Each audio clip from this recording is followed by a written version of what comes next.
माँ और बेटा पुल पर एक भयानक दृश्य का सामना कर रहे थे। समुद्र के किनारे का पानी तेजी से पीछे हट रहा था और असंख्य पर्यटक शहर की ओर दौड़ने लगे। डोंगशु को एहसास हुआ कि एक भयानक सुनामी आने वाली है। उसने तुरंत अपने बेटे को उठाया और अपनी माँ का हाथ पकड़कर विपरीत दिशा में दौड़ने लगा। लेकिन सुनामी पहले से ही आकार ले चुकी थी। 100 मीटर ऊंची सुनामी धीरे धीरे पास आ रही थी और समुद्री पुल की तरफ बढ़ रही थी।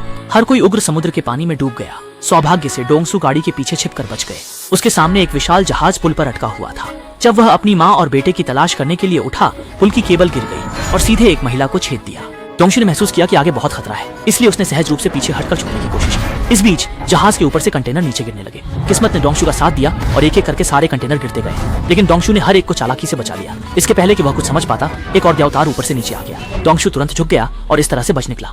वह बस थोड़ा तनाव कम करना चाहता था, लेकिन लाइटर ने अनजाने में उसके हाथ को जला दिया। उसने सहज रूप से लाइटर को फेंक दिया, जो सीधे लीक हो रहे ऑयल टैंकर के नीचे गिरा और तुरंत ही पेट्रोल में आग लग गई। बड़ी आग की लहरें आईं और डोंगसू जान बचाने के लिए भागा। बड़े धमाके ने जहाज के कंटेनरों को उड़ाकर शहर में गिरा दिया और पुल भी तेल टैंकर के विस्फोट से बुरी तरह प्रभावित हुआ। जहाज के दबाव से पुल टूट गया और पुल पर मौजूद लगभग सभी लोग समुद्र में गिर गए। और दूसरी तरफ शहरी क्षेत्र में 100 मीटर ऊंची सुनामी फिर से आई और धीरे धीरे शहर की ओर बढ़ी।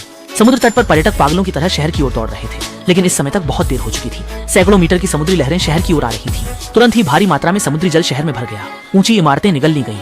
लोग चींटियों की तरह इधर उधर भाग रहे थे, लेकिन सुनामी के सामने बचने की कहीं संभावना नहीं थी। सभी लोग समुद्र के पानी में डूब गए और कभी समृद्ध शहर बर्बाद हो चुका था। असहनीय। जुनैन ने दरवाजा खोला और लड़की को पाया। जैसे ही लड़की गिरने वाली थी, जुनैन ने उसे पकड़ लिया। नीचे गहरी खाई थी।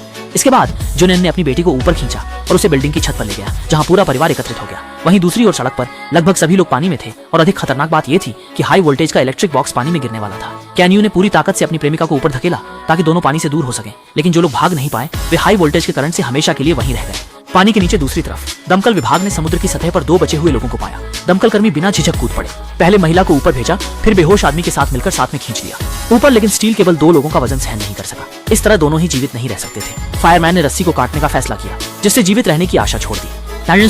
फिर वह बच गया। जब उसे लगा कि उसका बेटा जीवित नहीं है, तभी लड़का समुद्र के पानी में मदद के लिए पुकार रहा था। यहीं पर फिल्म खत्म होती है।